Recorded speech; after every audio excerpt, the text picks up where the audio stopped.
Welcome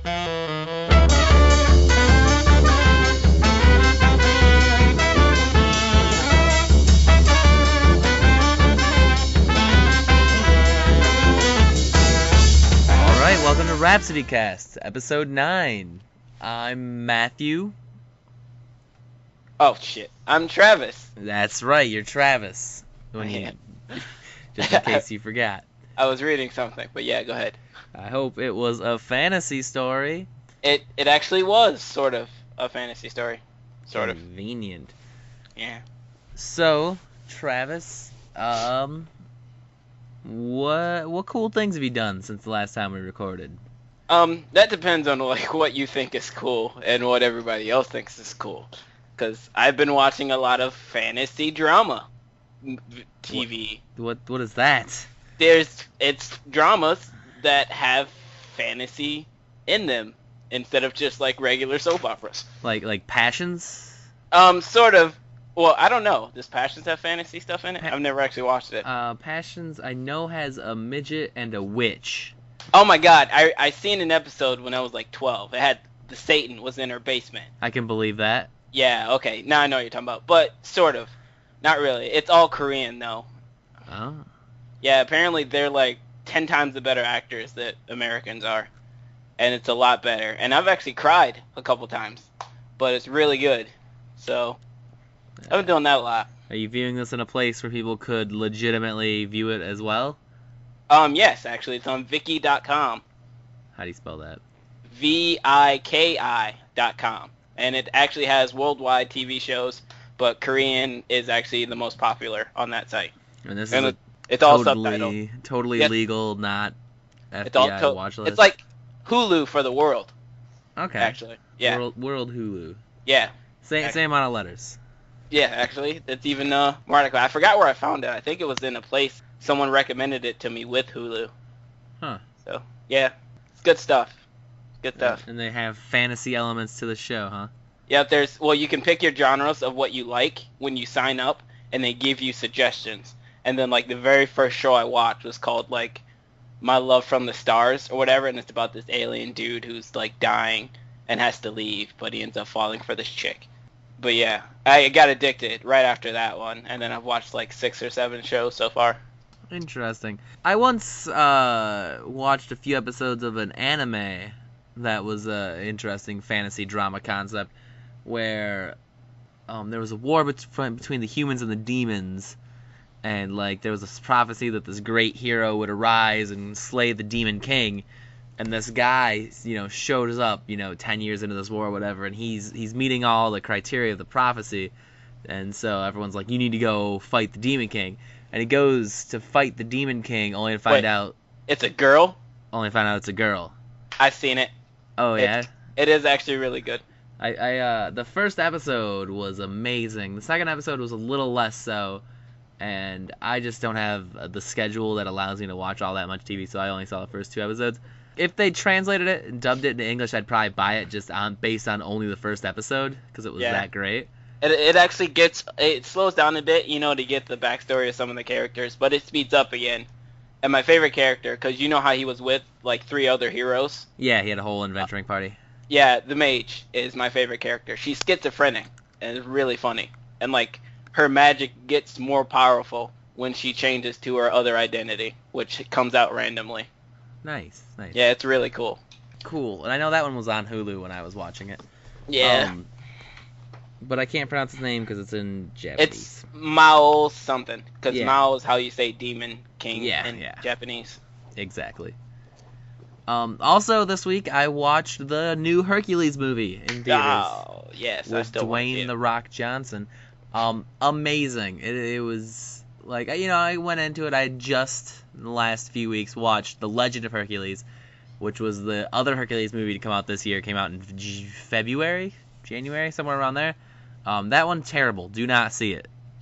Just straight Hercules, Dwayne Johnson, great. Like, the movie is closer to the original Arnold Schwarzenegger Conan movie than the Jason Momoa Conan movie is, right? So it's a better Conan than the last Conan. It's a better Hercules than the last Hercules, and it just beats every other fantasy movie I've seen in years. Like It's like Dwayne Johnson's name is not, for me, is not synonymous with, when you say Dwayne "The Rock" Johnson, good Hercules movie. I mean, I don't put that as one whole sentence. So Yeah, it's just weird for me. But like you got me excited to see it though. I actually do want to see it now. he's not. You don't think of him as an amazing actor, right? He did a couple of Fast and the Furious movies. He did The Scorpion King, and he wasn't like terrible. But you got to think, like, all those years at the WWF, WWE, like, Yeah. you don't join that company if you can't act. I mean, it's a simple fact. Actually, yeah, that makes sense now. And so I think that it's probably more directors than anything. I mean, and a lot of the wrestling, the world wrestling, the professional wrestling, a lot of it is unscripted acting. And so I wonder if a lot of the directors were reining him in too much and didn't give him the freedoms that he used to have. Like, and maybe he's a lot more creative than people are giving him credit. All I know is that movie was great. The trailers were very misleading in a good way. Because it's like the trailers, you're seeing almost everything in the trailers you see in the first 5 minutes of the movie. Mm. And it does a lot of interesting things where it's like, is there magic? Is there not magic? Because it's always very, like, every time magic's used in that movie, it's if it's not off screen, it's in a story, and it's like, can I trust this storyteller? Like, you don't see straight up magic happen, and I kind of like that because it made it very interesting, and super stoked. I will probably be buying it when it hits DVD. It's still in theaters, right? It just came out when the last episode of RhapsodyCast aired. That was when it released, so it's been in theaters for less than a week. All right, I might try and go see it then.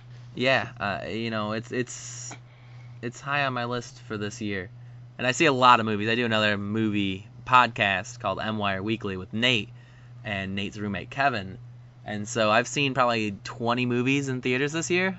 Ooh. And that's in my top 5. Probably my top 3. I see like 2 movies a year in the theaters. That was true of me in 2013, 2012, and 2011. 2 or 3 movies a year, and they're usually Marvel movies or other superhero movies. Yeah. This year I think I've seen over 20. And then if you include movies that came out in theaters this year that I then rented on DVD, like you can say 2014 movies I've seen probably 25. Damn. But I mean, it's fun. Yeah. It is. So, after that talk of fantasy movies and TV, why don't we get into some fantasy fiction and tell some stories? Ba, ba, ba.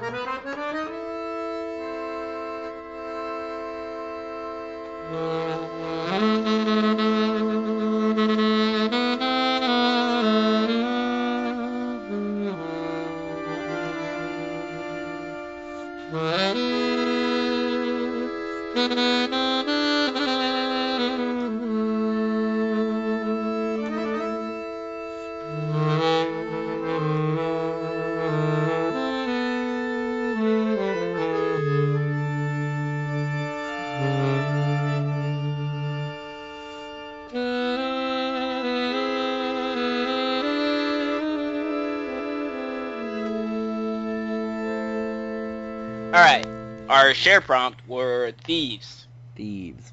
And my unique prompt was Trolls. Multiple, I guess, so. You could do one. I know, but I ended up putting multiple in. It's fine. It actually made it better. By the way, the inspiration for my story, which I didn't even talk about, I got from a hippie music festival I went through on Saturday. And so you'll see some elements of that in there, which is exciting. But my story title, I thought was kind of a mouthful, but I really liked it. It's called One Man's Memories, Another's Treasure. It's interesting. Right. It's very suggestive, especially after the end of your first story. Yeah, it was my first story. Alright. So how do we get there? Said Nico as he and Alice trudged eastwards in the vague direction of Ark Coven, and in the not-so-vague direction opposite of Vec. Not quite sure. I never made it there. We could just buy a map. Buy? Map? Ha! You forget me, child. Be right back. Nico ran in the other direction back toward the inn. As Alice kept walking east, she began to limber up. Less than a minute later, Nico passed her at full sprint, shouted, "Go, go, go, go, go!" Alice smiled and thought to herself that she would miss these things when Nico got his memory back. She caught up to him easily, as she always does, and they continued to sprint for a couple minutes longer. The pair started to slow to a walk, with Nico constantly looking behind him for signs of pursuit.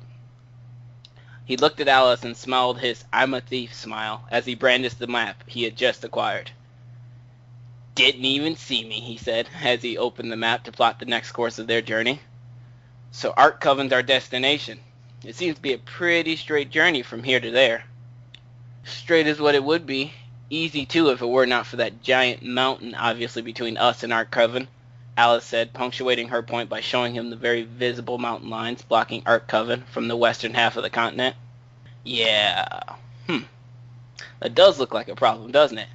Those mountains are delightfully big, aren't they? Even on paper they stretch across the continent. Even so, there has to be a way across. How did that bear of a king make it across? It seems here that there's a slight path through the mountains. It would still require climbing, but much less so than any other point in the mountain. If I remember correctly, it is because that section of the mountain is inhabited by troll tribes," said Alice, as she recalled her lessons in the geography of surrounding areas. "Damn! Hate trolls. They're so hard to stab, it's almost not fair." "Being made of rock should be counted as cheating," Nico said with a pout. "Report them. Someone will be sure to get around to disqualifying them from life in due time.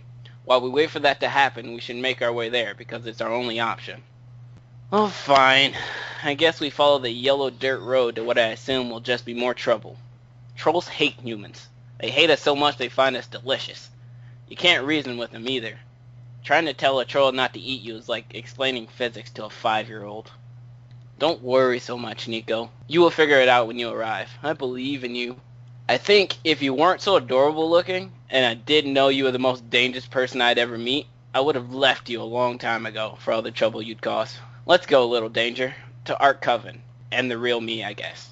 Nico and Alice's journey to the mountain was a relatively short one. A dirt path led straight there, since it was the main path people used when traveling from Ark Coven.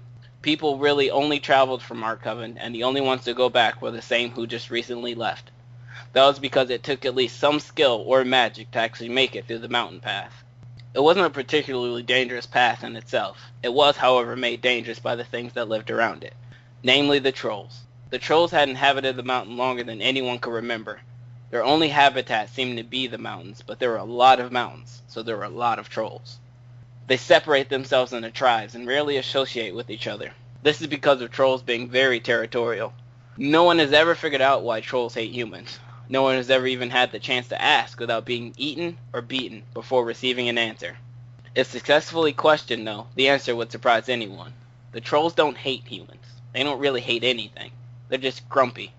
Trolls are born on the wrong side of the bed and stay that way till death. The fact that they are on average 7 feet tall and made entirely out of different kinds of rock make a grumpy troll very dangerous. Through the transitive property, if all trolls are grumpy and grumpy trolls are dangerous, then all trolls are dangerous. "A week is not a short trip," said a grumpy Nico. "A week is a long time to walk to this stupid mountain." "Quit your whining, Nico. We're here." "I can tell that we're here. The giant luminous of Mount... What is this mountain called again?" "Avalon." "Mount Avalon!" screamed Nico as if trying to curse the mountain. Ignoring Nico, Alice started up the path into the mountain, keeping her eyes open as she went. She wasn't scared. She feared nothing, but she wasn't stupid. She knew how trolls treated humans, and a lack of fear wasn't going to make her forget. It wasn't long before their first encounter in the mountains. Alice was leading Nico up a slope. Once Nico and Alice reached the top, they were instantly assaulted. Unfortunately, it wasn't by deadly thrown debris, which is a troll's choice of weapon on contact. It was by flowers. And trolls. Flower-throwing trolls. Nico had come across trolls before, but Alice had not. Nico instantly knew that something wasn't quite right when he saw the trolls.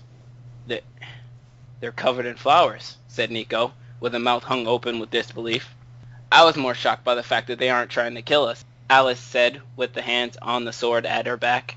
"The trolls seem to be what you'd call happy for a troll. Any human would be hard-pressed to tell for 2 reasons. The first being that the faces of trolls are still made of rock. The second is the fact that you don't actually see happy trolls. They were dancing in a random fashion, chucking flowers from their body into the air, with as much glee as a rock face could give off. One troll stopped the spinning and chucking to make its way toward Alice and Nico. "Friend," it said, and handed Alice and Nico each a flower. "Don't! It's a trap!" screamed Nico as Alice reached for the flower. She took it and smelled it with a smile. The troll grumbled out a giggle, which before now Nico would have thought that sound was impossible to make. Alice and Nico noticed that the trolls were moving in time with what they assumed the trolls called music in the background. Farther along the way into the mountain was a flat clearing that appeared to hold the troll tribe. In the entrance there were several trolls playing instruments. They were different shapes, but all of them were made out of rock, the playing of which seemed to involve hitting something with another rock. It was quite lovely if you got over the sound of a lot of differently sized rocks being smashed together. "Troll," said Alice, in what she hoped was an authoritative voice, "we need passage out of this mountain. Can you help me?" "Of course, friend. Just walk through village. Out other side ye follow path through rest of the mountain. Easy," said the troll, outlining the directions with extremely useless hand and body movements thought impossible for someone made of rock to make. During the course of this exchange, Nico kept his eyes on the closest troll. Narrowed and alert, he watched the trolls for any signs of violence. While watching, he came to a conclusion he thought impossible at first, but was corrected of that notion as he and Alice walked through the troll village. The village was a clearing surrounded by the mountain. In the walls were carved out caves and levels from the ground up. In the clearing were trolls in several different groups just making rock music or listening. Halfway to their exit, Nico leaned forward and whispered in Alice's ear, "They're all on drugs." Alice's head whipped around to meet Nico's eyes. He motioned with his towards a group of trolls. Alice watched as one troll smashed an odd-looking gray rock. Some trolls ate chunks, and some ground the chunks into powder, which they had to breathe in through their mouth because trolls have no nose. Alice started to look around, and upon closer inspection she noticed that almost all the trolls had some kind of debris on their face similar to the rock that was smashed. As they made their way out of the village, Nico started to walk faster, disregarding the uneven trail that wound up the mountain. "Alice, I'm not sure how much of an encounter you've had with drugs, but in my experience, you're not always happy when you're doing them." And with an afterthought, Nico added, "Stay in school. Don't do drugs." It took the two of them a few hours to crest the path of the mountain that took them more around it than to the top. It was at this point in the path that they could see the edge of Arkcoven, a monster of a city in the distance, so large it was hard to tell if they were close and it wasn't that large, or they were very far away and it was just very big, for neither of them had actually been there. Anyone with their actual memory, anyway. "Almost there, Nico. How are you feeling?" asked Alice apprehensively. She was nervous because during the entire trip, Nico had not asked about, nor mentioned, who he was, or who he was going to be. Nico smiled at Alice as she looked at the ground. "I'm fine, Alice. I'm taking this a lot better than you think. A lot better than I should be. I think I'm still in shock. A week of shock doesn't seem long enough for this kind of thing. Either way, there's no going back now. Come on. I'm tired of looking at rocks." They made their way out of the mountains with relatively few problems, a few slips and falls, and an encounter with an angry mountain goat being put onto the list of not that big of a problem. The environment changed very little after they left Mount Avalon, both sides of the mountain being desolate and desert-like, which is odd for this place while being so close to the cool mountains. As they proceeded towards the bustling city of Arkcoven, they stopped at an inn that was on the way to rest from their journey through the mountains. Before entering the inn, Alice noticed a particularly large crow that had seemed to have been following them for the past hour. They went in and got their room. Upon reaching it, Nico immediately flopped onto his bed and passed out. Alice dropped her bag and walked to the window. As she checked outside, directly to her right, perching on the corner of the inn, was the same large crow, watching her with extremely intelligent eyes. She walked outside and looked for it again. When she spotted it in the same place, she chucked a throwing knife at it with fine precision. Before it made contact, the knife stopped in midair. It continued slowly towards the bird, melting into a red-hot liquid from the tip to the handle till it was a mess on the ground. The bird cocked its head to the left and right and flew towards her. She pulled her blade to strike, but the bird flew around her in a circle and then headed towards the back of the inn. She followed it around the inn and stopped just as she reached the corner. The bird was glowing a deep red. Its eyes had turned into fire, and the red light enveloped its entire body. The bird opened its mouth, but instead of a normal cawing, it spoke. It was a deep voice, the voice of a man far in his years. "The last child of night. Hello, Alia." She was startled. She had told no one her real name. The only people who would know it would be of her family. "Who are you? How do you know of me?" she said forcefully as she pulled her blade. "You couldn't hurt me with that, child. I'm ashamed you don't remember me. I cared for you while I visited your elders several times." As the bird finished the sentence, some of the light left its body. A globe formed that was still connected to the bird by one tendril of red light. The globe wavered for a moment before slowly forming into the transparent body of an old man in robes. Alice recognized him on sight. "Grandpa," she said with a smile. "Hello again, Alia. Unfortunately, we have no time for pleasantries. You're here with Nico, for his memories. This is a dangerous place, but I'm sure with your help he'll be fine," he said with a smirk. "The globe that contains his memories are hidden. It will take both of you to find it. This is your test as well as his. Your father had me set this up, and it will push you to your limits and farther." "What does it involve?" said Alice, wishing she had more time. "I can't say much, Leah," he said, using Alice's childhood nickname. "But it does have something you've always wanted to see." "No," she said with a shocked smile. "Yes, it was my idea. Your father was against it, but what he doesn't know won't hurt him. Once you get the globe, come find me. I'll explain everything in detail. Just follow the crow once you've completed your task." As this sentence finished, the red light and body slowly faded back into a globe, which returned to the bird. Before flying off, the bird opened its mouth one last time. "Stay safe, Leah." Alice ran upstairs and straight into the room, waking up Nico. Flogger, huh? What? Why are you so excited?" said a half-asleep Nico.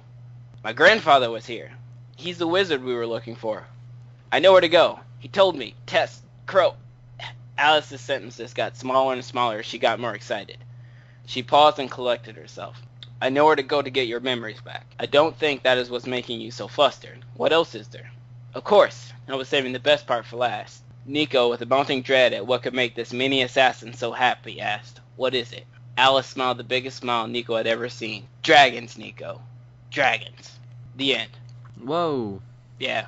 And on dragons. And on dragons. Which, which I assumed was going to happen at some point.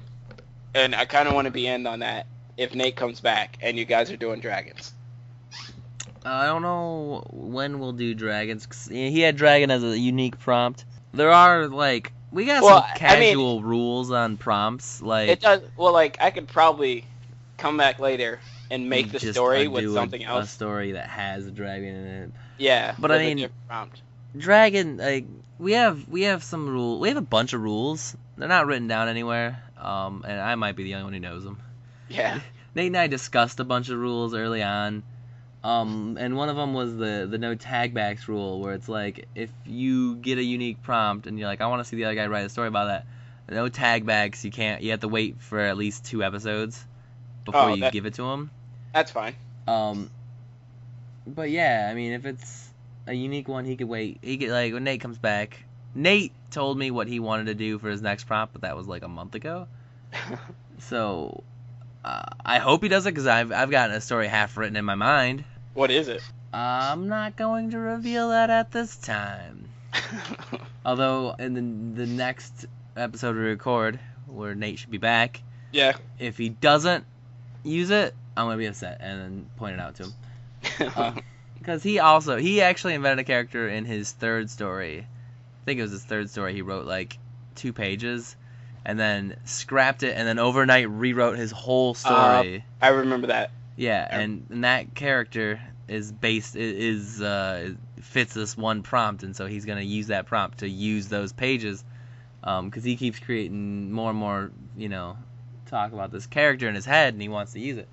But anyway, that's not important. That's neither here nor there. Your story you just finished, Stone Trolls. Interesting, because if you look at Tolkien, his trolls turn into stone in the light. Yeah, I actually didn't get to explain a couple things. I actually took the trolls from Pratchett, because his trolls were made out of different kinds of stone, and during the day, or when it was hot, they actually got stupider, and the colder they got, the smarter they got. Interesting. But I didn't actually get to put that in there.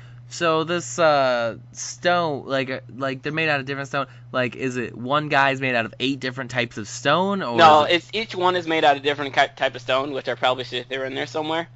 But I'd forgot a lot of stuff from my notebook, which sucks. But because in Pratchett it was really awesome. The Troll King was actually made of diamond, and that's how you knew he was the king of trolls. When there was a troll born made out of diamond. That's, Troll King. The next king. Yep. Interesting. It was actually really cool. And the mobster was made out of quartz. Yeah, his name is Chrysoprase. Yeah, he was a badass. Okay. So we still have hippie trolls in the mountains. Hippie trolls in the mountains doing troll drugs. And rock music. Yeah, I didn't pick up on that until after it was too late to mention it. Like it was they were hitting rocks against each other and making rock music. Yeah, I love that. I like puns.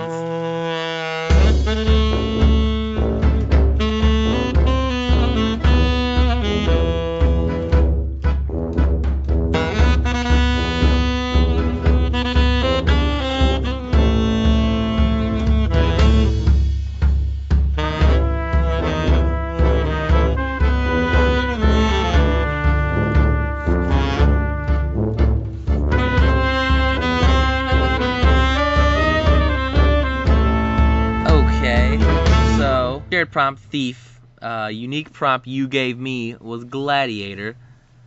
Did you have the thief steal the gladiator? I didn't. I did not take your suggestion.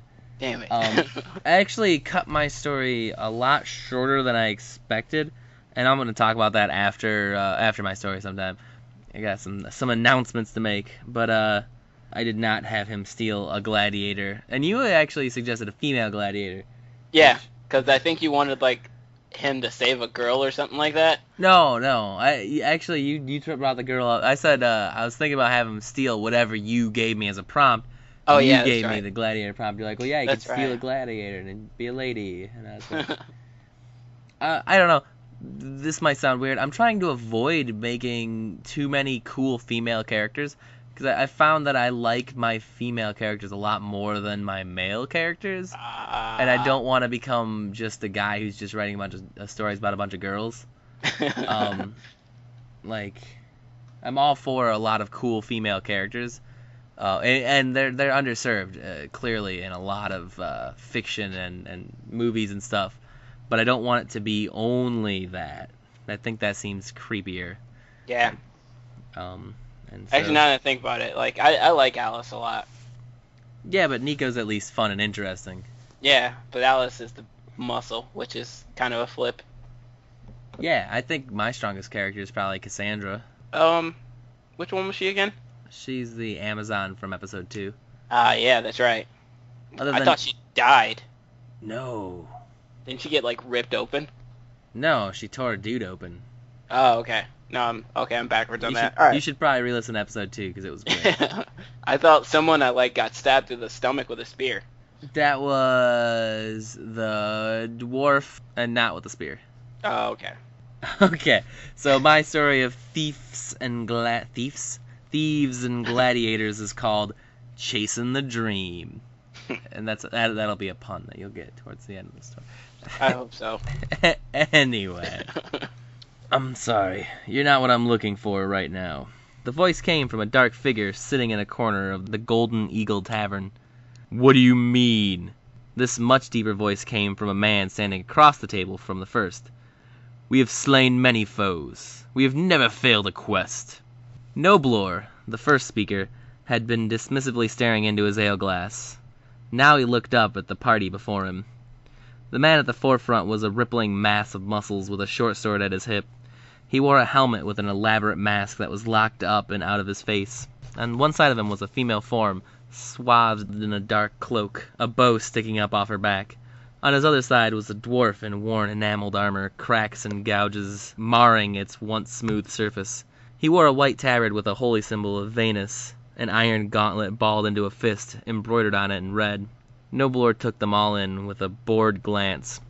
I don't think a barbarian, an elf, and a dwarf that worships a dead god possess the necessary tact and grace for my job. Thanks for your inquiry. The lean man stared at him, hard. After a few tense moments, the hulk of a man said simply, I'm a gladiator of the Lushheim arena. It would behoove you to remember it. With that he turned and stormed off, his companions following suit.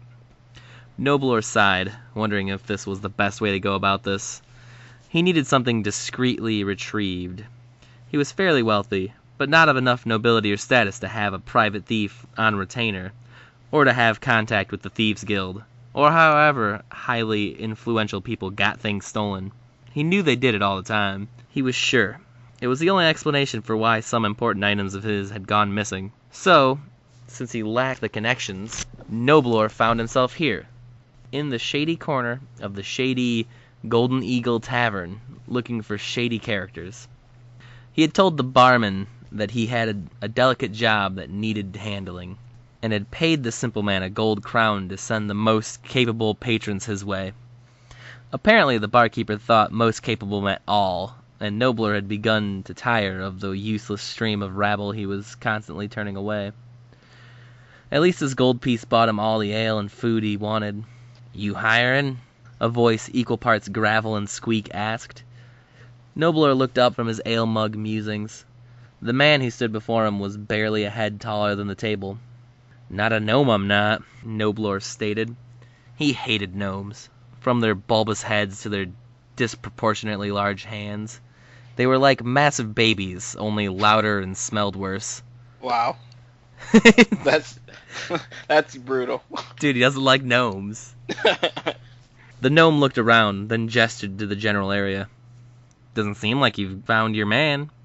Let me give you a demonstration. Maybe my considerable skill will help you put your prejudice to bed." Noblor sighed.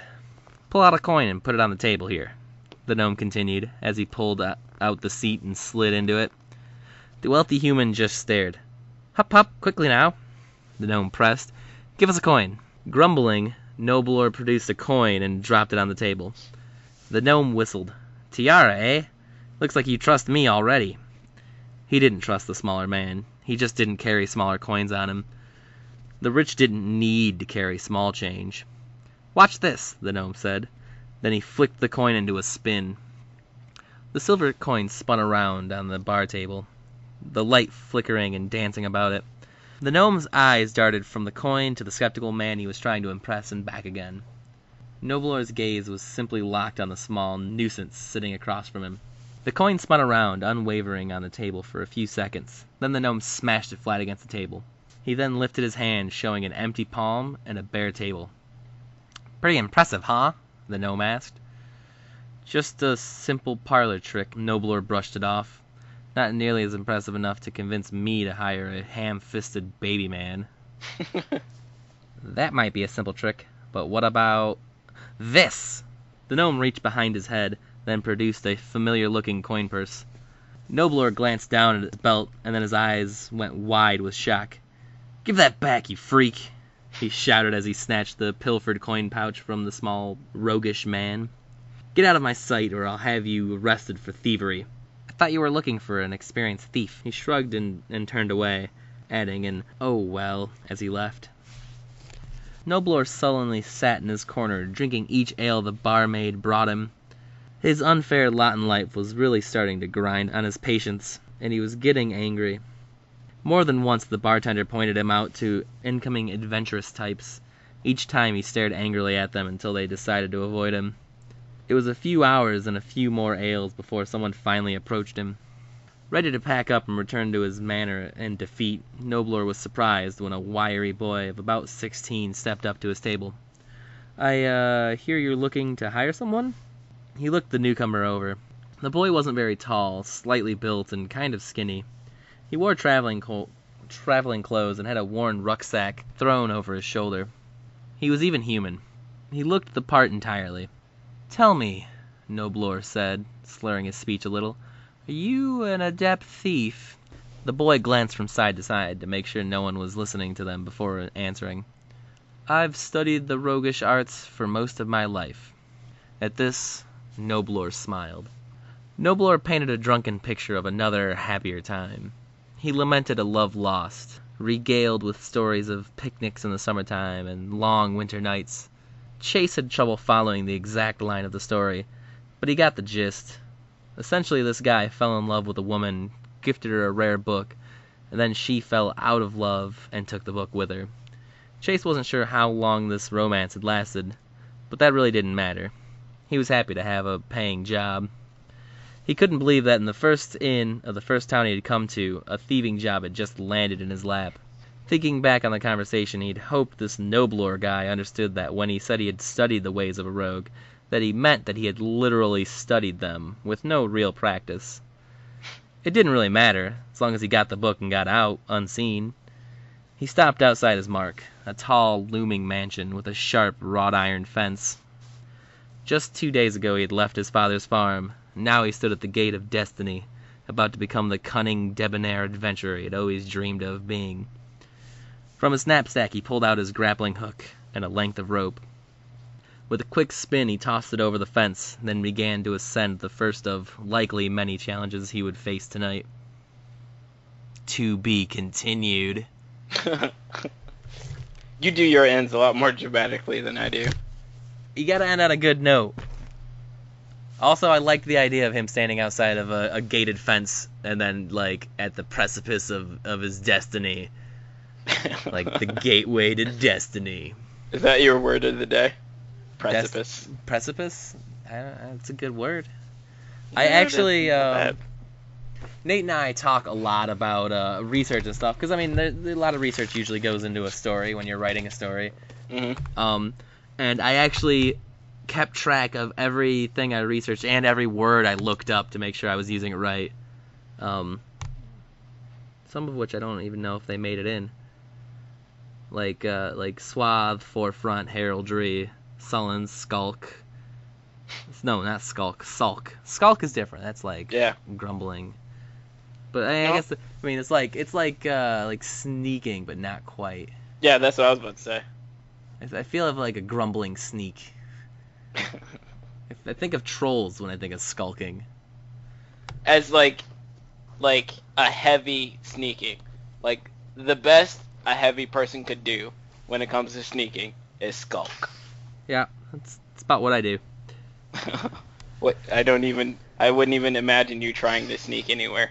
Actually, I'm quite adept at it. I find that I have a lot of people turn and go, "Oh, I didn't even know you were there."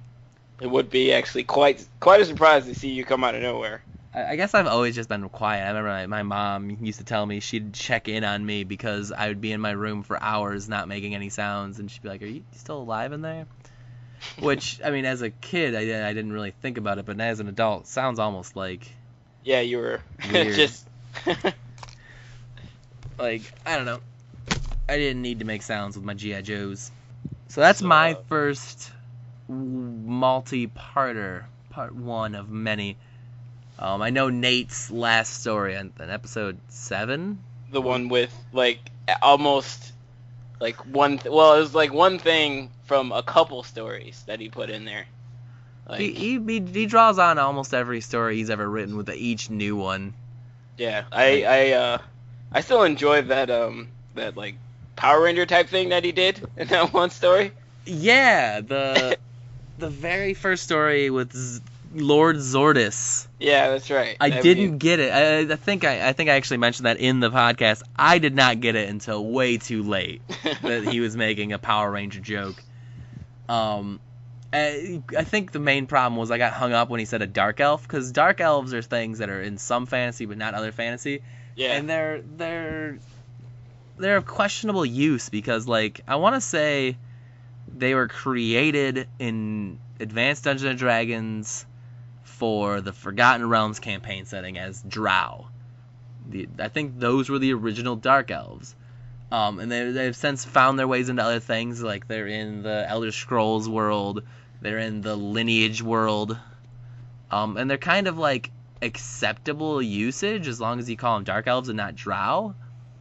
I kind of want to include them, but I kind of don't want to just do what has been done in the Forgotten Realms. But I think that's my favorite version of them. So, I don't know. So he said dark elf and just kind of brushed past it. And it's like this topic that I have been wrestling with in my head. And I was like, how could he just brush past that? And then the next thing I know, it's morphin time. And so, yeah. He brought Zordis back in that episode, yeah. Sort of. Like, so, he was dead. I don't know if he was, like...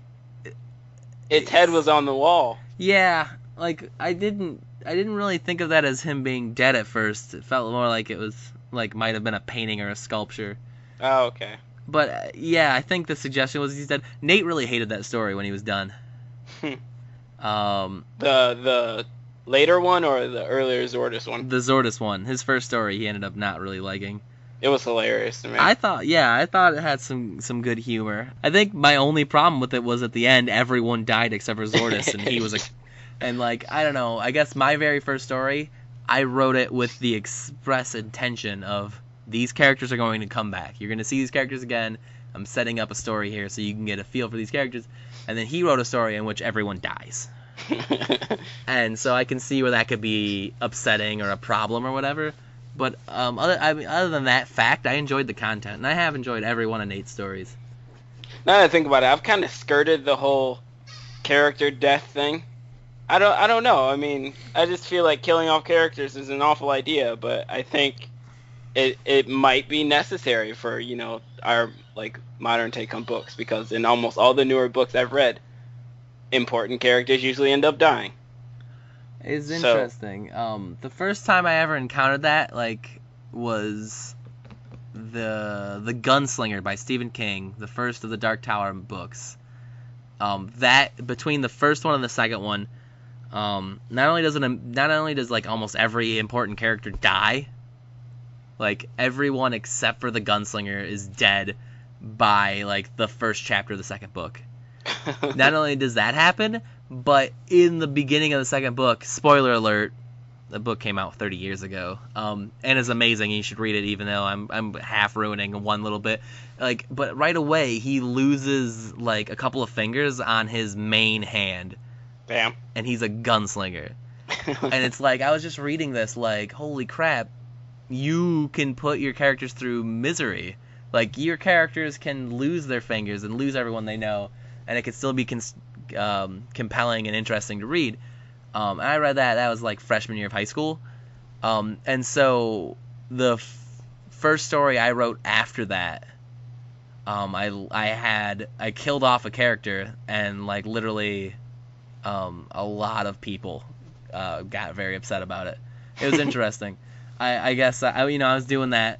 Like, I hadn't read George R.R. Martin at that point, but I was doing a very similar thing to him, where I would set up a character and then it would die. Like, I think I did a trilogy. I did 4 stories in high school that were each one longer than the previous one. And what I do is I just print out a couple copies and then pass them around. So I had probably 20 or 30 people between all of my classes that read these stories, which is great because that's probably more exposure than this podcast is getting.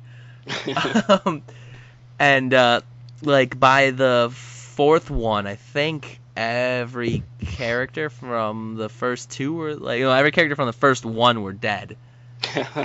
Wow, like I mean, I'd be really apprehensive about killing off my characters.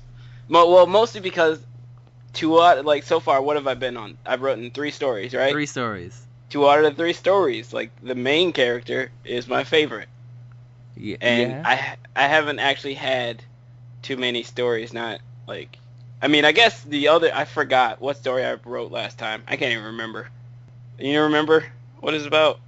The previous one, 2 ago was Damsels. The previous one was Thieves, Fallen Gods. So it was the Fallen Gods story with the yeah.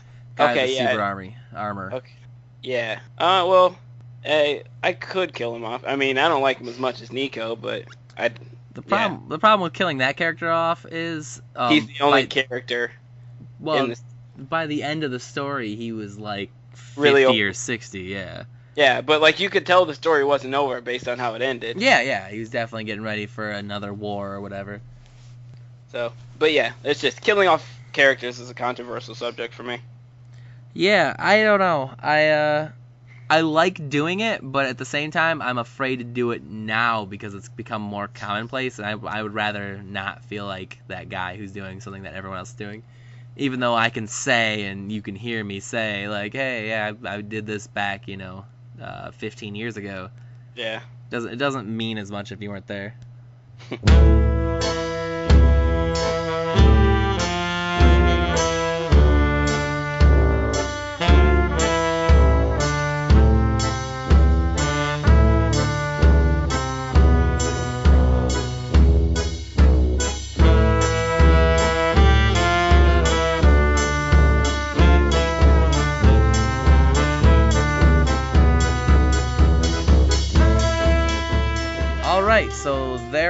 our stories of Thieves.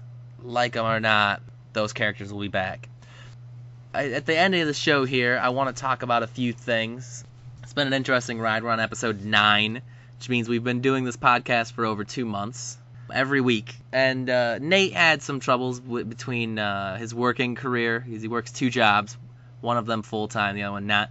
And then is also dog sitting for just about everyone he knows, to the point where he has been like living in other people's houses, dog sitting for them, / house sitting for 2.5, 3 weeks now. And I guess he's done dog sitting like in the next couple of days, and then has to almost immediately, like 2 days later, start dog sitting. Or no, maybe it's like a week, start dog sitting for his family again. But he and I have been talking, because even though you don't hear him on this podcast, he's still a big part of my life. He and I have been talking, and honestly, this podcast has been a fun experience, but it has been taking up a lot of time. So we have decided, especially since we're running low on space, to change it from a weekly thing to a bi-weekly thing. Okay. Every other week we'll do an episode. And then also the plan is, once we hit a nice number, we're looking at 12, because that's about the time when the free space will run out. Around episode 12, we're going to call that season 1, take a small, longer break than 2 weeks, and then come back with season 2. Hopefully, by or before then, we'll get a following, and maybe we'll just push through and not do a season 1 thing. I like the idea of seasons. They have their benefits and their negatives. The benefits, of course, being that they give you time to refresh. Nate was dealing with writer's block really heavily on his last story, I know. But it sucks because it's like you're always sitting there waiting for your next episode. That said, we'll cross that bridge when we get there. But we're definitely going to make it every other week. I'm not gonna lie, I haven't played a video game since I started this, other than Angry Birds, if that counts. Oh, that's sad. It's That's actually really sad. Like I'll be sitting in the car and someone else will be driving, and I'm like, oh, I have time. I could play some Angry Birds. I'm actually playing the Angry Birds Epic. Oh, I played that actually. Do you still play that? Yeah, I still got it. We should. I'm gonna send you an invite so that I can get some friendship essence from you. Yeah, you will. Oh, thanks, Travis. So, yeah, no. If you play Angry Birds Epic, or if you don't play Angry Birds Epic, I suggest it. It's like an RPG with the Angry Birds for no reason. Which is surprising, but it's still like surprisingly good. It plays like a standard JRPG. The story, is that the pigs steal the eggs, and then that some pigs wear wizard hats. That's like shoot fireballs. Yeah, dude. And what do you want if not fireball shooting pigs fighting your paladin birds? I don't know. It's pretty fantasy. I don't have a better fantasy JRPG, and it's made by the Ravio guys, so you know it's good. They actually update it and everything and keep the bugs out.